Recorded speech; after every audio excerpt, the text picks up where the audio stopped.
The next morning, another letter arrived. Same cream paper. Same elegant script. But this time, it wasn't addressed to me. It was addressed to Natalie. I opened it with shaking hands. Dear Natalie, your mother has contacted us.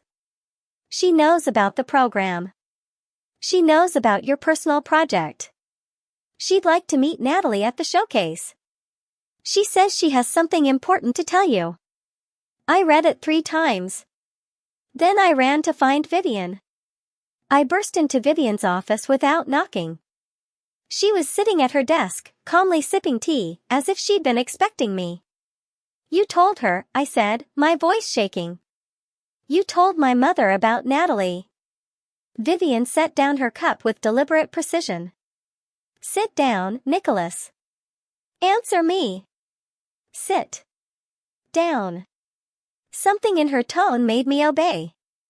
I collapsed into the chair across from her, the letter crumpled in my fist. Vivian folded her hands on the desk. Your mother contacted me 2 days after you arrived. She wanted to know how you were doing. I told her you were thriving. She asked if you'd chosen your persona yet.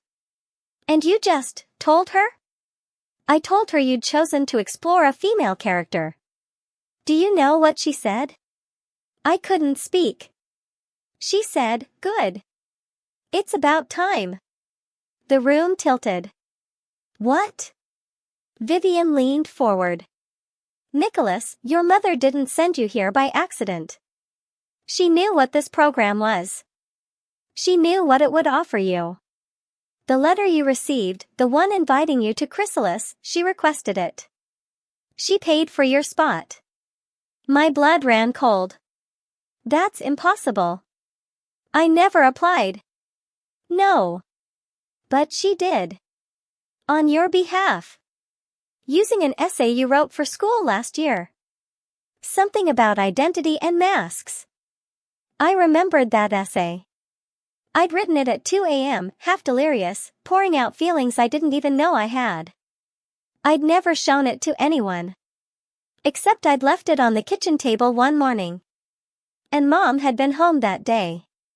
She's been planning this, I whispered. She's been hoping for this, Vivian corrected. There's a difference. I locked myself in my dorm room and called Mom. She answered on the first ring. Hi, sweetheart. I was hoping you'd call. You set me up. Silence. Then, I gave you an opportunity. You manipulated me. You made me think I had a choice. You did have a choice, Nicholas. You could have said no to Chrysalis. You could have refused to create Natalie. But you didn't. Because deep down, you wanted this. I opened my mouth to argue. I couldn't. Why? I finally asked. Why would you do this? Her voice softened. Because I've watched you suffer for years. I've seen you pull away from me, from yourself, from everything. I've seen you stare at your reflection like you're looking at a stranger. And I thought, maybe if you had permission to explore, to become, maybe you'd find what you've been searching for. Tears burned my eyes. You should have told me. Would you have listened? Would you have believed me if I said, Nicholas, I think you might be happier as someone else? Or would you have shut down and run away? She was right. God, she was right. The showcase is in 2 weeks, Mom continued. I'm coming to see Natalie. Not because I'm forcing you. But because I want to meet the part of you that you've been hiding. And after that, we'll figure out what comes next. Together. What if I don't want to do the showcase? Then don't. But Nicholas, Natalie, I think you'll regret it if you walk away now. She hung up. I sat on my bed, staring at nothing. And then I started to cry. That night, I found Isabel in the theater, alone, sitting in the center of the stage, still in full costume and makeup. Can I join you? I asked. She nodded. I climbed onto the stage and sat beside her. For a long time, neither of us spoke. Finally, she said, "I need to tell you the whole truth." Okay. My name is Isaac Delacroix. I'm from Montreal. 3 years ago, I was a boy who loved theater but hated myself. I was bullied. I was lonely. I wanted to disappear. She took a shaky breath. Then I discovered drag. Not as performance, as survival. I put on a wig and makeup for the first time, and I looked in the mirror and saw someone I could love. Someone I wanted to be. "Isabel," I whispered. "Yes." I started living as her online. Then in public. Then full-time. My parents thought it was a phase. They still think Chrysalis is going to fix me. They don't know I've been Isabel the whole time. "What are you going to do? At the showcase?" She turned to me, her eyes fierce. "I'm going to perform as Isaac. I'm going to show them the boy I used to be. And then I'm going to transform on stage, in front of everyone, and show them who I really am." That's terrifying.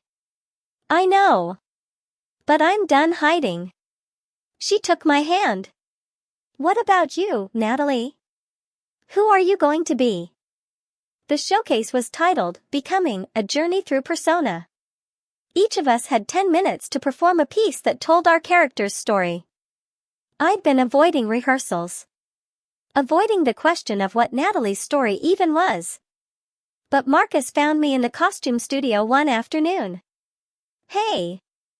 I've been looking for you." "Hi." He sat down beside me, close enough that I could smell his cologne, something woody and warm.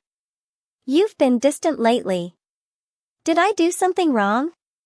"No. God, no. You've been perfect." "Then what is it?" I wanted to tell him the truth. I wanted to rip off the wig and say, "I'm not who you think I am." But instead, I said, "I'm scared of the showcase. Of people seeing me. The real me." Marcus smiled gently. "Natalie, I've been watching you for weeks. And I think the person I'm seeing is the real you. Maybe the realest version you've ever been." He didn't know how true that was. "Can I tell you something?" he asked. "Sure." My persona, the character I've been playing, is named Marcus. But that's also my real name. Because I realized I didn't need to become someone else. I just needed permission to be more of myself. He looked at me with such honesty it hurt. "I think that's what you're doing too." That night, I sat down and wrote Natalie's story. Not a performance. Not a script. Just the truth. Natalie is a girl who was told she had to be a boy. She spent years trying to fit into a shape that didn't match her soul. She hid. She shrank. She disappeared. Then one day, she was given permission to exist. And she bloomed.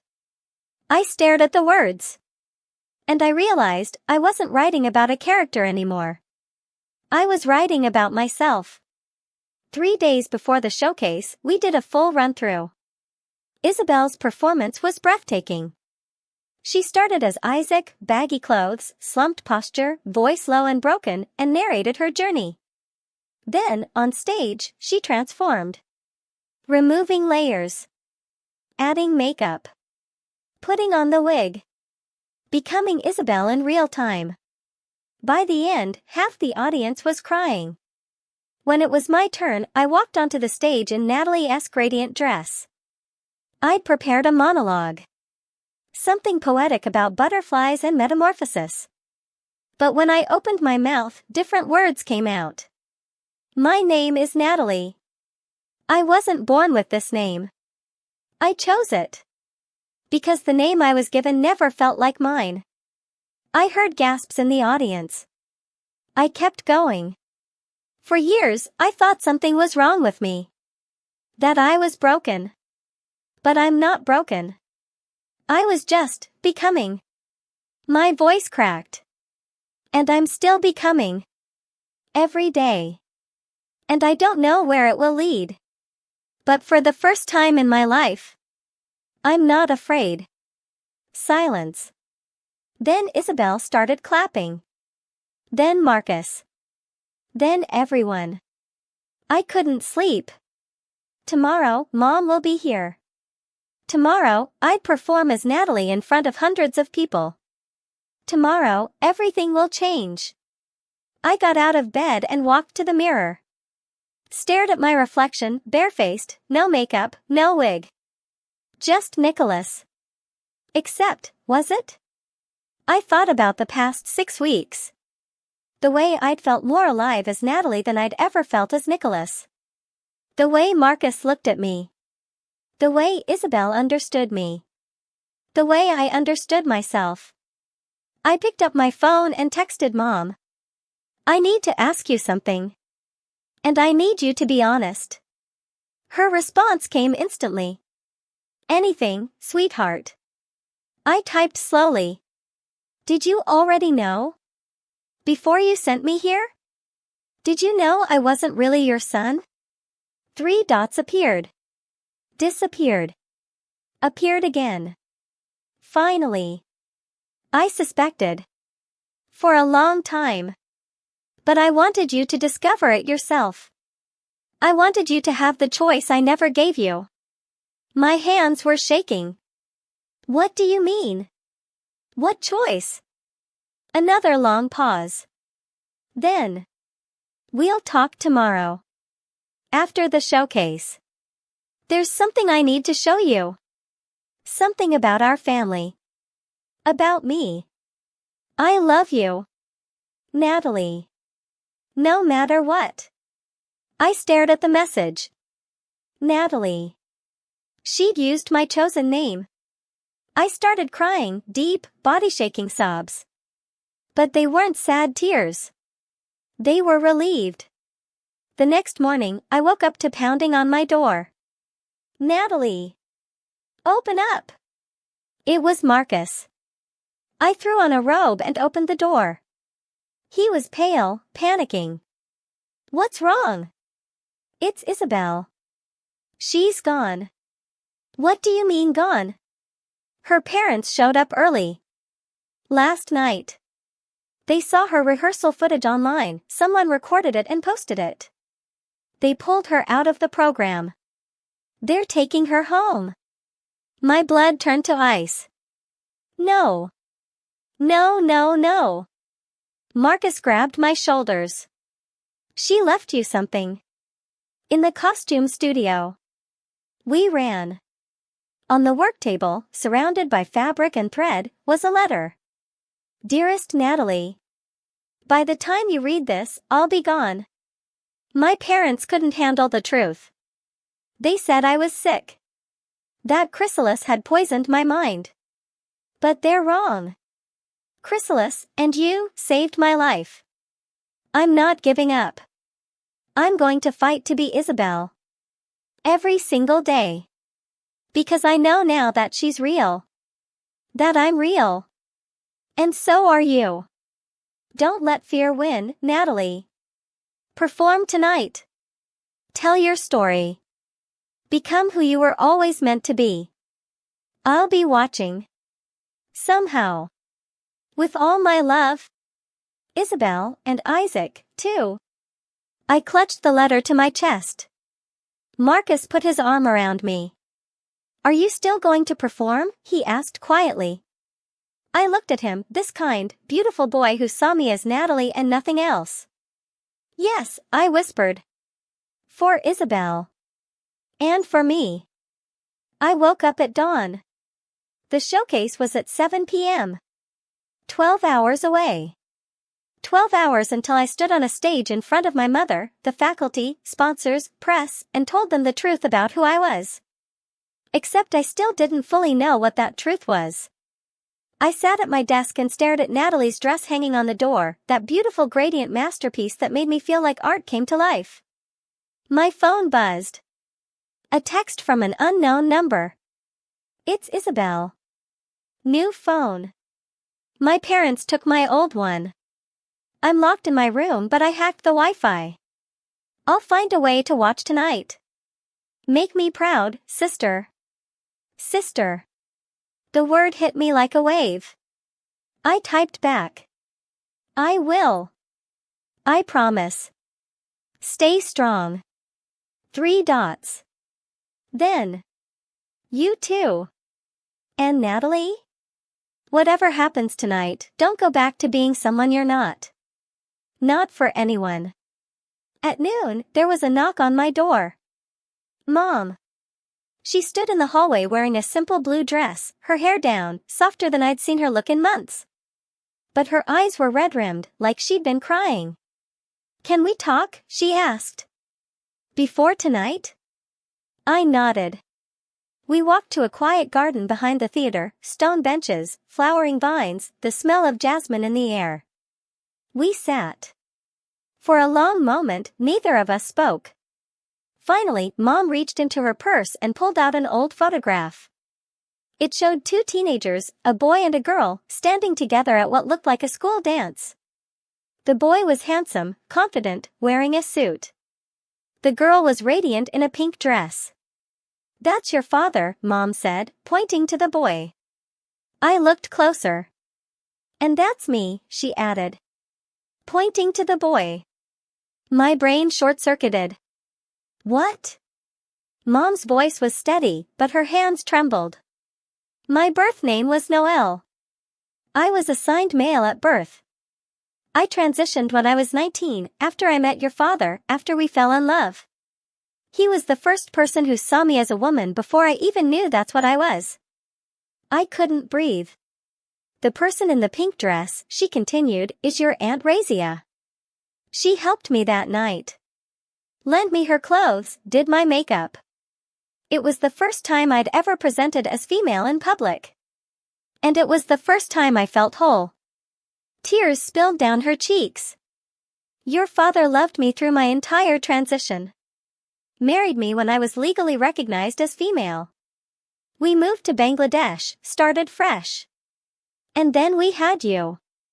She looked at me, really looked at me. And from the moment you were born, Nicholas, I saw myself in you. The way you'd stare at mirrors. The way you'd touch my makeup when you thought I wasn't looking. The way you seemed so uncomfortable in your own skin. Why didn't you tell me? I whispered. Because I was terrified. Terrified of projecting my own journey onto you. Terrified of pushing you towards something you might not want. I thought, if I just gave you space, you'd find your own way. She squeezed my hand. But then I saw you shrinking. Disappearing. And I realized silence wasn't protection. It was abandonment. So you sent me here, I said slowly. To Chrysalis. To give me permission to explore. Yes. And the rules you mentioned, the deal we made, was to give you a reason to accept the opportunity without feeling guilty. I know you, Nicholas, Natalie. You would have refused if you thought I needed you home. So I made it transactional. I made you think you were trading something. I almost laughed. That's incredibly manipulative, Mom. I know. I learned from the best. She smiled sadly. Your grandmother did the same thing to me when I was your age. Gave me an out to explore who I was without feeling like I was betraying the family. We sat in silence. Can I ask you something? I finally said. Anything. Do you think I'm trans? Like you?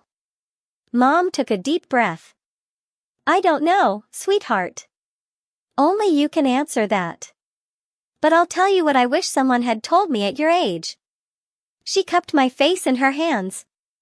You don't have to have all the answers right now. You don't have to pick a label or a box or a permanent identity. You just have to be honest about what feels true at this moment. And if that truth changes tomorrow or next year, that's okay too. What if I don't know what's true? Then you keep exploring until you do. And I'll be here.